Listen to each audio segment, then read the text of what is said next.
बिस्मिल्लाहिर्रहमानिर्रहीम। Gate I T skills के platform से आप लोगों को एक बार फिर खुशामदीद कहता हूँ। इससे प्रीवियस वीडियो में हम लोगों ने लॉगिन पेज डिज़ाइन करना शुरू किया था और उसका जो HTML का पोर्शन है वो हमारे सामने अभी रेडी है। आज हम लोग ये करेंगे कि इस पेज के साथ जो PHP रिक्वायर है, जो PHP का कोड लिखना है वो आज हम लिखते हैं। और जब यूज़र इस फॉर्म को ईमेल और पासवर्ड डालने के बाद लॉगिन करेगा तो हम यूज़र को एक क्लियर मैसेज दे पाएँ कि क्या उसका प्रोवाइडेड जो इन्फॉर्मेशन है वो ठीक है। अगर वो ठीक है तो हम उसको वेलकम कहेंगे और किसी नेक्स्ट पेज पे डायरेक्ट कर देंगे। और अगर उसकी इन्फॉर्मेशन ठीक नहीं होगी तो हम उसको वापस इसी पेज के ऊपर मैसेज देंगे कि भाई आपकी ईमेल और पासवर्ड का जो कम्बिनेशन है वो हमारे डेटाबेस के अंदर पहले से स्टोर नहीं है। तो फिलहाल आप देख लें कि हमारे डेटाबेस के अंदर ये 4 यूज़र्स हैं और इनका ईमेल आईडी और ये इनका पासवर्ड हमारे पास यहाँ पर मौजूद है। इस कम्बिनेशन के साथ जो भी आएगा, मतलब अपने अली जो है अपने ईमेल और अली अपने पासवर्ड के कम्बिनेशन के साथ अगर लॉगिन होना चाहेगा तो हम उसको लॉगिन पे यानी वेलकम पेज के ऊपर रिडायरेक्ट कर देंगे। तो इसके लिए हमें PHP का स्क्रिप्ट लिखना है। प्रीवियस वीडियो में हम लोगों ने जो HTML का स्क्रिप्ट लिखा था वो आप लोगों के सामने है। अब हम इस पेज के साथ PHP को अटैच करना शुरू करते हैं। तो सबसे ऊपर ये जो हेड का पोर्शन है ये मुझे नहीं चाहिए, मैं नंबर ऑफ़ लाइंस को कम करने के लिए इसको यहाँ से ख़त्म कर रहा हूँ। डॉक टाइप की मुझे अभी ज़रूरत नहीं है और यहाँ पर मैं PHP का स्क्रिप्ट लिखना शुरू करता हूँ। ठीक है, अब इसके बाद हम ये करते हैं कि सबसे पहले मैंने प्रीवियस वीडियो में आप लोगों को बताया था कि जब आपकी किसी फाइल ने डेटाबेस के साथ इंटरेक्शन करना हो, आपको पता हो कि इस फाइल ने डेटाबेस में या तो वैल्यू सेंड करनी है या वैल्यू लेकर आनी है, तो आपके लिए ज़रूरी है कि आप अपनी इस फाइल का कनेक्शन बनाएं डेटाबेस के साथ। ठीक है, तो अपने इस फाइल का डेटाबेस के साथ कनेक्शन बनाने के लिए हम एक फंक्शन यूज़ करते हैं MySQL कनेक्ट। ठीक है, अब MySQL कनेक्ट के 3 पैरामीटर्स हैं। पहला पैरामीटर है होस्ट। होस्ट में क्योंकि आप लोकल होस्ट पे काम कर रहे हैं तो आप यहाँ पे लिखेंगे लोकल होस्ट। इसका दूसरा पैरामीटर है यूज़र।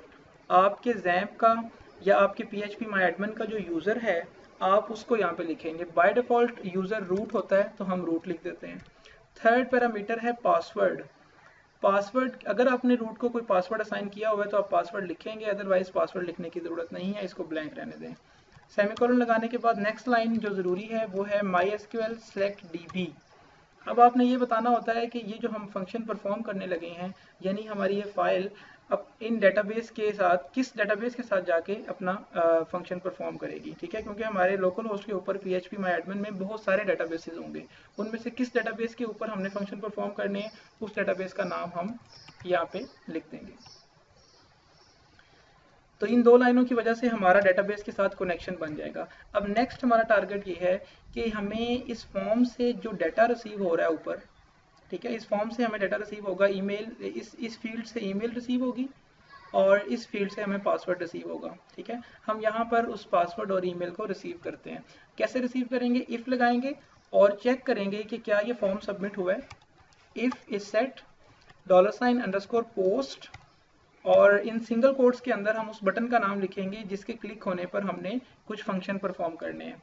तो उस बटन का नाम हमने रखा था सबमिट।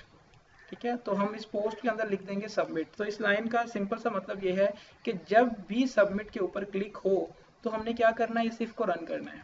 ठीक है, इस इफ की बॉडी लिखना शुरू करते हैं। पहला टारगेट ये है कि जो भी यूज़र ने ईमेल में लिखा हो वो हम यहाँ पर कैच करें। उसको कैच करने के लिए हमें यहाँ पर एक लोकल वेरिएबल बनाना पड़ेगा। ईमेल के नाम से मैं एक वेरिएबल बना लेता हूँ और इस ईमेल के अंदर वैल्यू कहाँ से आएगी? वैल्यू क्योंकि पोस्ट होकर आ रही है तो हम यहाँ पे लिखेंगे $_post और उस फील्ड का नाम जहाँ से वैल्यू रिसीव हो रही है, हमने उस फील्ड का नाम रखा है ईमेल, तो हम इसको कॉपी करके यहाँ पर सिंगल कोट्स के अंदर पेस्ट कर देते हैं।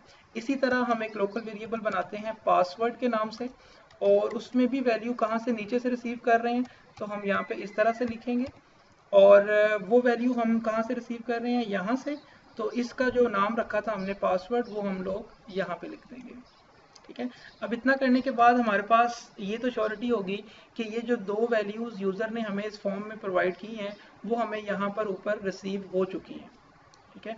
अब हमने करना ये है कि हमने ये चेक करना है कि क्या यूज़र ने जो दोनों वैल्यूज़ दी हैं हमारे डेटाबेस के अंदर इस तरह की कोई रो मौजूद है जिसमें ये दोनों वैल्यूज़ मौजूद हों।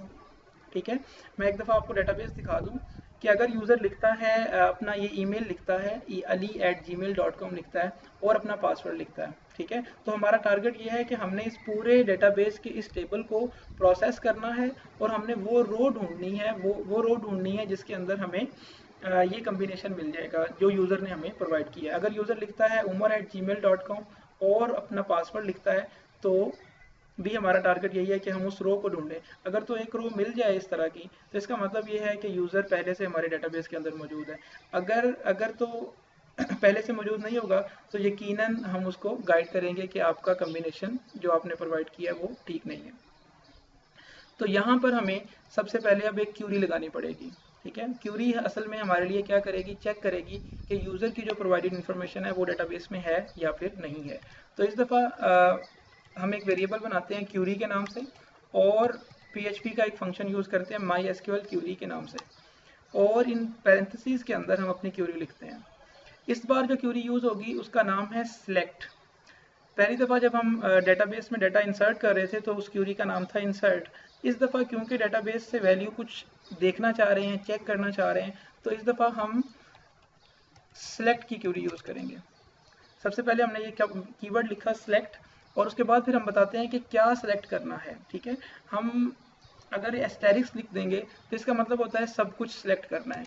फिर हम ये बताते हैं कहाँ से सिलेक्ट करना है, सिलेक्ट ऑल फ्रॉम, अपने टेबल का नाम लिखते हैं। ठीक है, तो यहाँ तक तो क्यूरी बहुत आसान है। सिलेक्ट ऑल फ्रॉम यूजर्स यानी यूजर के टेबल में से सब कुछ सिलेक्ट करिए किया जाए, लेकिन साथ में हमें ये बताना पड़ेगा कि सब कुछ सिलेक्ट करने के बाद कौन सी रो सिलेक्ट करनी है। ये जो पहले 4 वर्ड्स हैं ये हमें बता रहे हैं कि आपने अपने डेटाबेस के कितने कॉलम्स को सिलेक्ट करना है। वेयर के बाद जो मैं लिखने लगा हूँ ये हमें स्पेसिफाई करेगा कि आपने डेटाबेस की कितनी रोज को सिलेक्ट करना है। ठीक है, तो select all from users where हमारे डेटाबेस के अंदर जो यूजर नेम का कॉलम है, सॉरी, ठीक है, वो इक्वल हो किस चीज़ के, सॉरी, हमारे डेटाबेस के अंदर जो ईमेल का कॉलम है वो इक्वल हो यूज़र की प्रोवाइडेड ईमेल से। यूज़र की प्रोवाइडेड ईमेल हमने कहाँ रखी थी, इस ईमेल के वेरिएबल में रखी थी। साथ हम कहते हैं एंड और यूज़र का जो पासवर्ड है, हमारे डेटाबेस के अंदर एक कॉलम है जिसका नाम है पासवर्ड, वो इक्वल हो यूज़र के प्रोवाइडेड पासवर्ड के इक्वल हो। ठीक है, अब इस लाइन को दोबारा पढ़ते हैं। हमने सबसे पहले कहा कि अपने डेटाबेस के अंदर टेबल के अंदर सब कुछ सिलेक्ट किया जाए। ये 4 वर्ड्स तो ये कह रहे हैं कि सब कुछ सिलेक्ट किया जाए, लेकिन फिर हमने साथ ही एक कंडीशन लगा दी कि सिलेक्ट वो वाली रो करनी है जिसके अंदर ईमेल यूज़र की ईमेल के बराबर हो और पासवर्ड पासवर्ड के बराबर हो। मतलब यूज़र ने जो हमें पासवर्ड दिया है और यूज़र ने जो हमें ईमेल दी है वो डेटाबेस के अंदर चेक किया जाए। अब अगर तो ये क्यूरी को कोई ना कोई रिजल्ट मिल जाता है तो इसका मतलब ये है कि यूज़र पहले से डेटाबेस के अंदर है और हम उसको वेलकम पेज के ऊपर लेकर जाएं। और अगर ऐसा है कि ये क्यूरी रन नहीं होती तो इसका मतलब ये है कि यूज़र ने या तो ईमेल गलत लिखी है या पासवर्ड गलत लिखा है। ठीक है, तो हम यहाँ पर चेक करेंगे और चेक किस तरह से करेंगे, यहाँ पर हम अगेन एक इफ़ लगाएंगे। ठीक है, उस इफ़ के अंदर हम एक फंक्शन यूज़ करेंगे MySQL numRows। ठीक है, MySQL num रोज असल में आपको डेटाबेस की जो रोज हैं जो कि आपकी क्यूरी के आंसर में आती हैं वो काउंट करके बताता है कि इस क्यूरी के आंसर में डेटाबेस के अंदर कोई रो मौजूद है या नहीं मौजूद। तो हम यहाँ पे वो क्यूरी लिख देते हैं, क्यूरी वो वेरिएबल लिखते हैं जिसके पास हमारी क्यूरी है। ये सारी क्यूरी रन होने के बाद किस में स्टोर कर रहे हैं, हम क्यूरी में स्टोर कर रहे हैं, हमने यहाँ पे लिख दिया। अब हम कहते हैं कि अगर तो MySQL num rows यानी डेटाबेस के अंदर कोई रो ऐसी है जो मौजूद है इज ग्रेटर देन 0, तो इसकी बड़ी लॉजिकल सी ये वजह बनती है ये लिखने की कि हमारे डेटाबेस के अंदर इस क्यूरी के रन होने पे इस फंक्शन को रन किया हमने। ये फंक्शन क्या करता है, ये फंक्शन ये करता है कि आपके डेटाबेस के अंदर क्यूरी के आंसर में जितनी भी रोज आती हैं उसको अपने पास सेव कर लेता है। अगर हमारे डेटाबेस के अंदर ये क्यूरी रन हुई है तो इसका मतलब है 1 रो या 2 रो या 3 रो जितनी भी रोज वहाँ पर मौजूद होंगी हमारी क्यूरी के आंसर में वो यहाँ पर सेव हो गई हैं। फिर हमने चेक किया है कि ये जो नंबर है, जो यहाँ पर नंबर है, वो 0 से ग्रेटर है। अगर तो वो 0 से ग्रेटर है तो इसका मतलब है कि डेटाबेस के अंदर हम इस ईमेल से और इस पासवर्ड से कोई ना कोई यूज़र मौजूद है। तो यहाँ पर हम ये करते हैं कि अब हम यूज़र को वेलकम पेज के ऊपर ले जाते हैं, क्योंकि इस इफ के रन होने का मतलब है यूज़र ऑलरेडी एग्जिस्ट करता है हमारे डेटाबेस के अंदर, ठीक है। तो यहाँ पर हम यूज़र को वहाँ पर शिफ्ट कर देते हैं लॉगिन वेलकम पेज के ऊपर। तो उसको शिफ्ट करने के लिए हमें यहाँ पर एक फंक्शन लिखते हैं हेडर, और डबल कोट्स के अंदर हम लिखते हैं लोकेशन, और उसके अंदर हम लिख देते हैं वेलकम डॉट PHP, ठीक है। और अगर ये इफ रन नहीं हो रही, इफ तब रन नहीं होगी जब ये क्यूरी रन नहीं होगी, ठीक है। और क्यूरी तब रन नहीं होगी जब यूज़र ने ये ईमेल और पासवर्ड वाली इंफॉर्मेशन ठीक नहीं दी होगी। तो हम यहाँ पर एल्स के अंदर आकर यूज़र को इजीली कह सकते हैं कि प्लीज़ चेक योर इंफॉर्मेशन कह दिया। वो यूज़र नेम भी हम अभी ये नहीं कह रहे कि कौन सी चीज़ में प्रॉब्लम है, किस चीज़ में प्रॉब्लम है, ईमेल में प्रॉब्लम है या पासवर्ड में प्रॉब्लम है। फिलहाल हम यूज़र को ये कह रहे हैं कि आप अपनी इन्फॉर्मेशन को चेक करें, उसमें कोई ना कोई इशू है, इस वजह से हम आपको वेलकम पेज पे नहीं लेकर जा रहे। तो इतना करने के बाद हम अपने स्क्रिप्ट को चेक कर सकते हैं। सबसे पहले एक लास्ट में हम एक काम यहाँ पे कर लें कि इस इनपुट फील्ड के अंदर रिक्वायर्ड का कीवर्ड अगर लिख देंगे हम, तो इससे ये होगा कि हमें खाली ये फॉर्म सबमिट नहीं हो सकेगा, और खाली फॉर्म सबमिट ना हो तो ये हमारे लिए बेहतर है। अब यहाँ पर आते हैं, इसको रिफ्रेश करते हैं। सॉरी, ये एक एरर है, इसको देख लेते हैं। लाइन नंबर 18 के अंदर यहाँ पे हम सेमीकोलन मिसिंग है, इसको लगा लेते हैं, उसके बाद फिर आते हैं। ओके, तो अब हम इस कोड की वर्किंग चेक करने के लिए ब्राउज़र पे आते हैं, और ये हमारा लॉगिन पेज है, और हमारा टारगेट ये है कि यूज़र नेम, ईमेल और पासवर्ड के अगेंस्ट हम यूज़र को welcome.php के पेज पे सेंड करेंगे। तो यहाँ से कोई कम्बिनेशन किसी एक यूज़र को लॉगिन करवाने की कोशिश करते हैं। मैं पहला यूज़र जो है ali@gmail.com, और उसका पासवर्ड लिख कर एंटर करते हैं,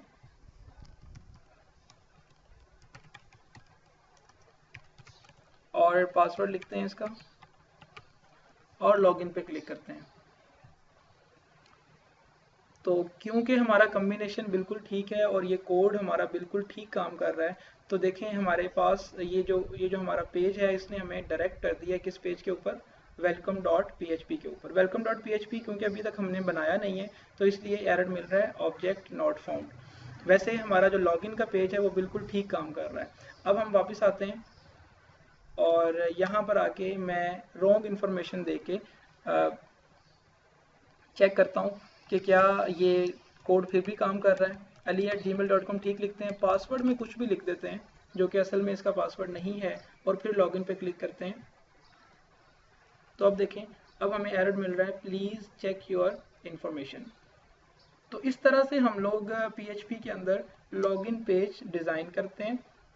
किसी भी वेबसाइट के अंदर जब आप लॉगिन होते हैं तो बैकएंड के ऊपर कुछ इसी तरह की कोडिंग रन होती है। आज का ट्यूटोरियल थोड़ा सा लेंथी हो गया है, जिसमें मैंने कोशिश की है कि आपको लॉगिन का जो स्क्रिप्ट है वो डिटेल से एक दफ़ा समझ आ जाए, क्योंकि नेक्स्ट जितने भी आप प्रोजेक्ट्स के ऊपर काम करेंगे, लॉगिन पेज तो एक कंपलसरी नीड होती है किसी भी प्रोजेक्ट के लिए। तो आप इस कोड को उतनी दफ़ा यूज़ कर सकते हैं जहाँ जहाँ पर भी आपको लॉगिन पेज डिज़ाइन करना पड़ेगा, ठीक है। तो नेक्स्ट वीडियो में हम इंशाल्लाह welcome.php के ऊपर काम करेंगे, और इसी से रिलेटेड, PHP से रिलेटेड कुछ नई चीज़ें सीखेंगे, ठीक है। तो ये वीडियो देखने के लिए बहुत शुक्रिया। मेरे चैनल को सब्सक्राइब करें। अल्लाह हाफिज़।